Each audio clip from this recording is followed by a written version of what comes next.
There's a quiet kind of suffering that no one ever talks about. It lives in the silence between social moments, in the exhaustion that follows a simple conversation, in the feeling of being surrounded by people, yet somehow, still completely alone. You might know this pain well, not because something is wrong with you, but because you feel too deeply. You notice too much. You understand what others miss and carry what they forget. Carl Jung once warned that those with an intuitive, introverted nature are not only gifted, but also vulnerable to shadows no one else can see. They walk through life with inner eyes wide open, seeing the truth behind words, hearing the tension behind laughter, and sensing when something feels off, even if no one else notices. But this gift comes with a cost. If you're not careful, you might become trapped in your own inner world, lost in thoughts that feel too heavy to carry alone, wearing a smile that hides the ache of always being the one who understands. Have you ever felt like that? Like you were born understanding too much, yet struggling to explain it to anyone? If this touches something inside you, you may be one of them. The quiet minds Jung once described as both visionary and tormented, and you are not alone.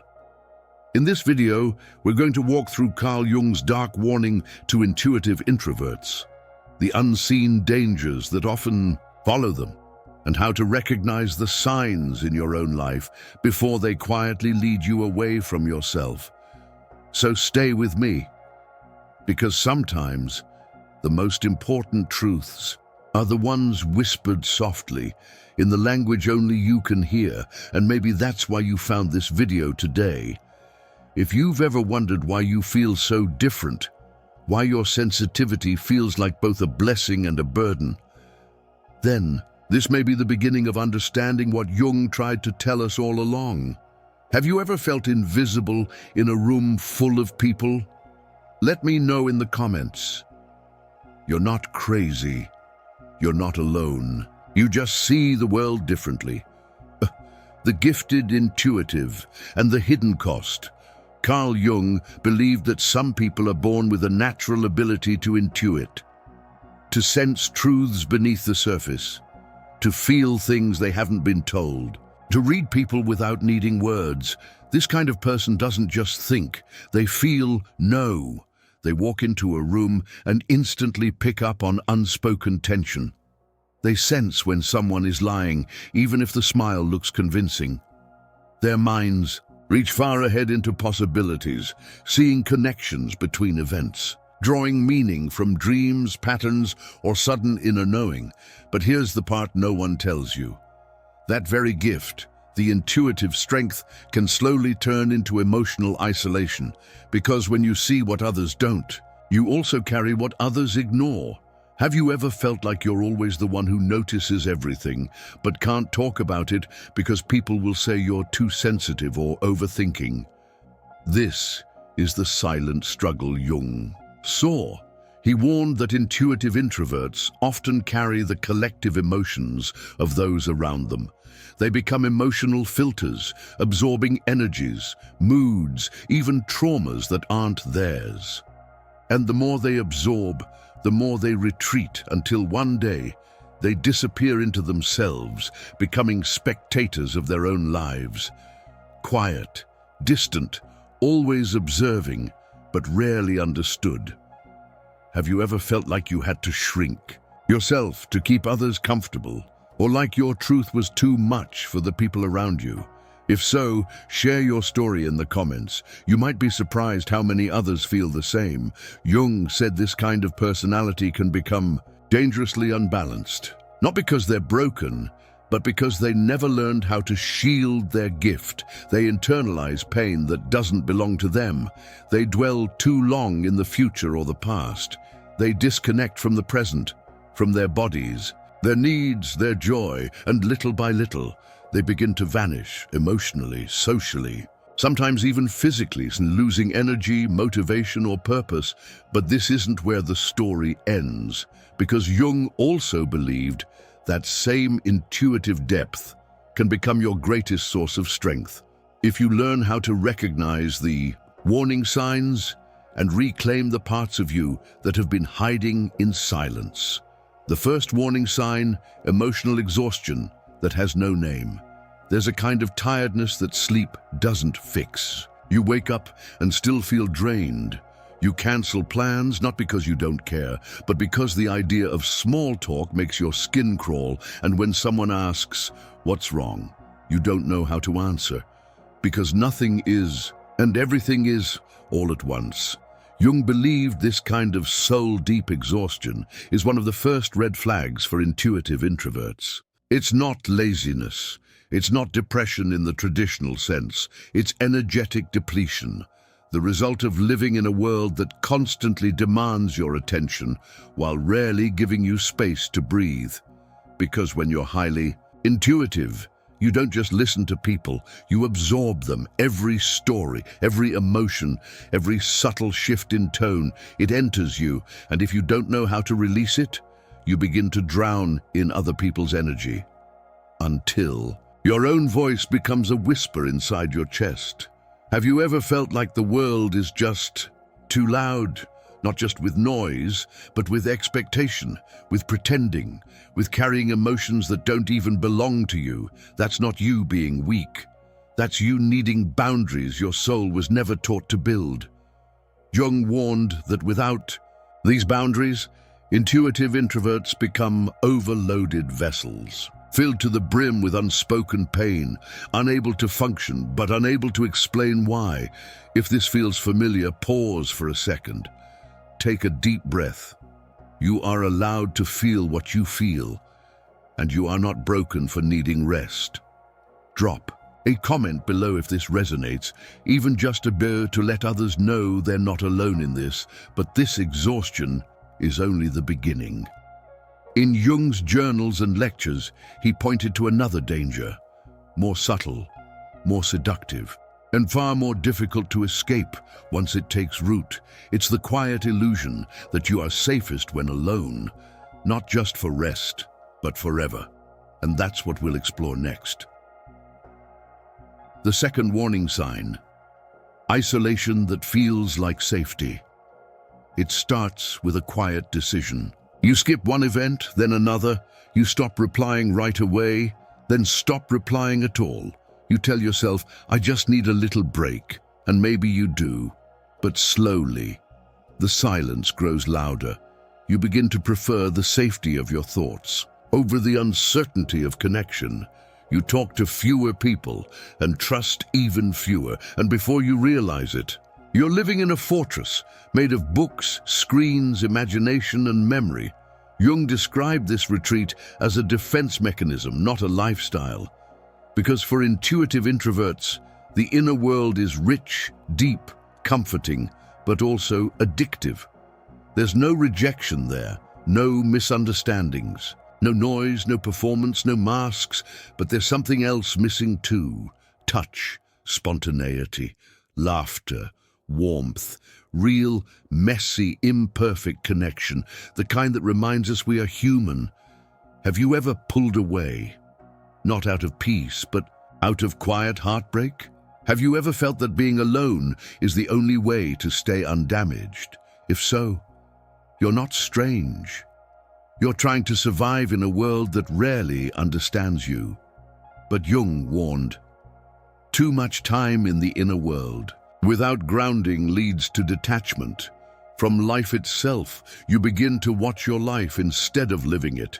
You become an observer, a witness, a shadow, not because you want to disappear, but because it started to feel easier than constantly being misunderstood.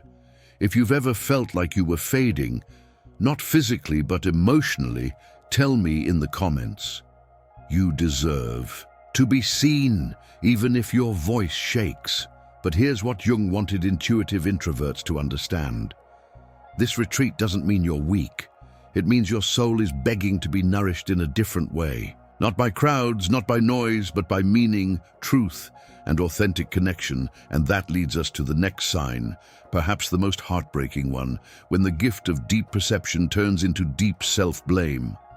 The third warning sign, the curse of self-blame when you feel everything. You also question everything, especially yourself. Was it my fault? Did I say something wrong? Maybe I was too intense, too quiet, too much. Sound familiar? Carl Jung observed that intuitive introverts, especially those not nurtured in childhood, often develop a painful habit. They don't just reflect, they over-reflect. They don't just notice, they internalize. They carry guilt for other people's outbursts. They apologize for making others uncomfortable with their truth. They shrink themselves to avoid being misunderstood. Why? Because they've been told their way of being is wrong, too emotional, too distant, too odd, too sensitive, too complicated. So, instead of trusting their intuition, they start to doubt it. Instead of honoring their depth, they label it a flaw, and slowly a wound forms. A wound Jung called the shadow of the self, the quiet rejection of one's own nature. It doesn't always look like pain on the outside. Sometimes it looks like perfectionism, or people-pleasing, or isolation dressed up as independence.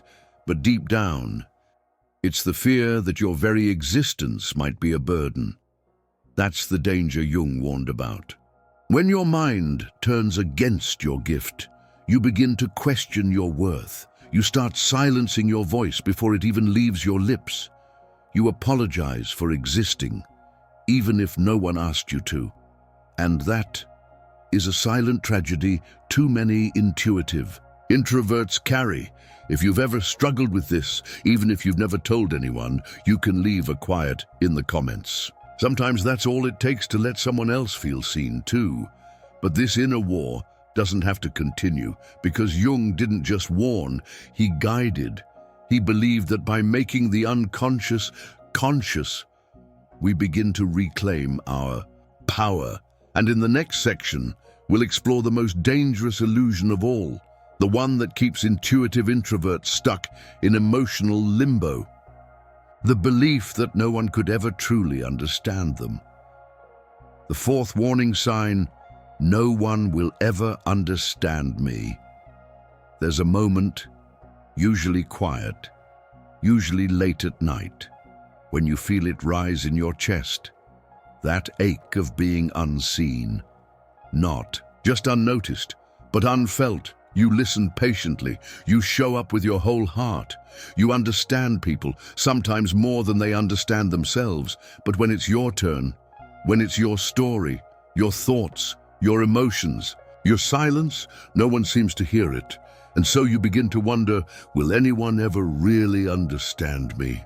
Carl Jung believed that intuitive introverts are often deeply misunderstood, not because they are unclear, but because the world is not built to hold their inner language.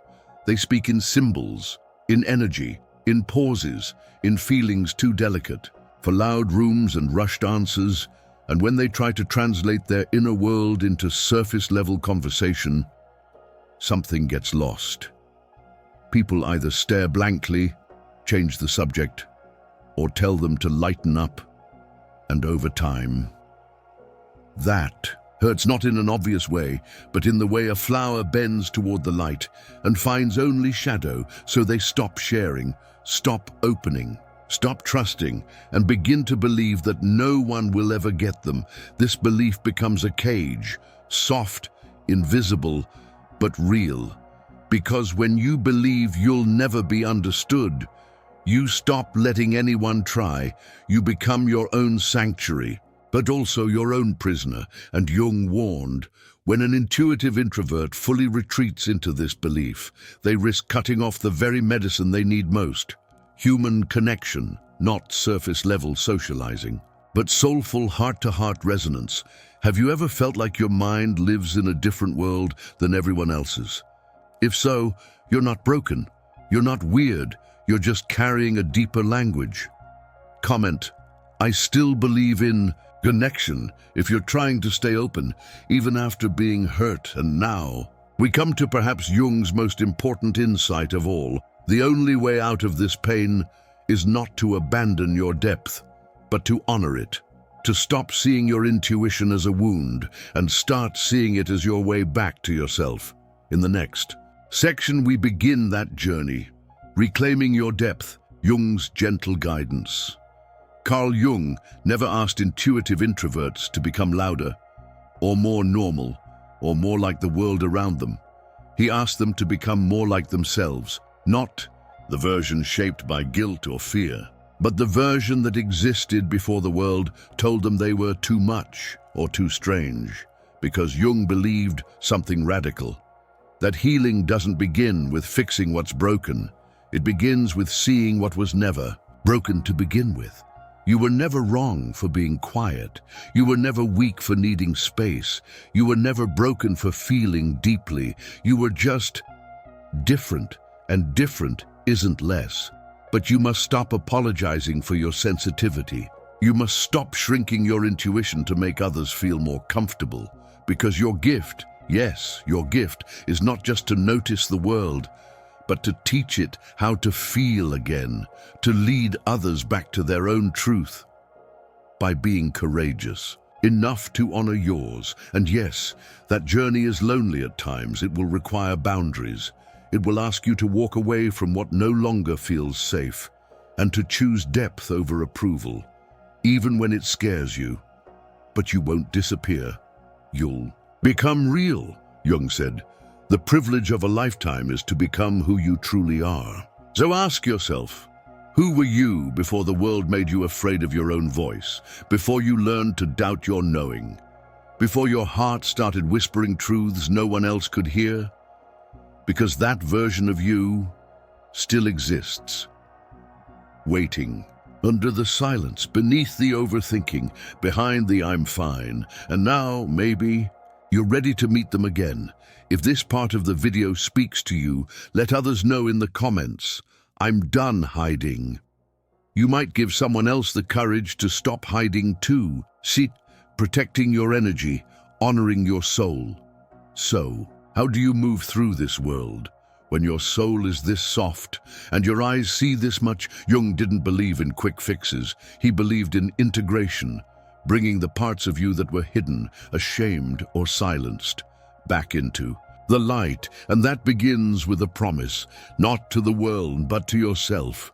Promise to stop abandoning yourself to be understood. You don't have to explain your silence. You don't have to justify your depth. You just have to stay close to it.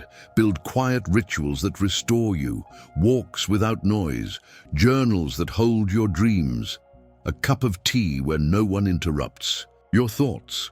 Protect your energy like it's sacred, because it is. Not everyone gets access to you. Not everyone deserves to know your heart. Give your energy where there is gentleness, truth, and safety. Practice being seen, even when it's uncomfortable. Let someone witness your real self, even if your voice trembles, even if your story takes time to unfold, because healing doesn't happen through hiding. It happens when you return to yourself again and again, with softness, with compassion, with awe. Jung once said, "Your vision will become clear only when you look into your heart." Who looks outside dreams. Who looks inside awakens. You were never meant to stay asleep. And if you've made it this far in the video, it means you're already waking up to your intuition, to your power, to the quiet, beautiful truth of who you really are. Leave a comment below with just 2 words, "Still here." Let others know they're not walking through this alone. And if this touched you in any way, please like, share, and subscribe, not just for the algorithm, but to help another intuitive soul find their way back home too. You are not too much. You are not too sensitive. You are not imagining it. You are exactly what the world needs more of. And your journey has only just begun.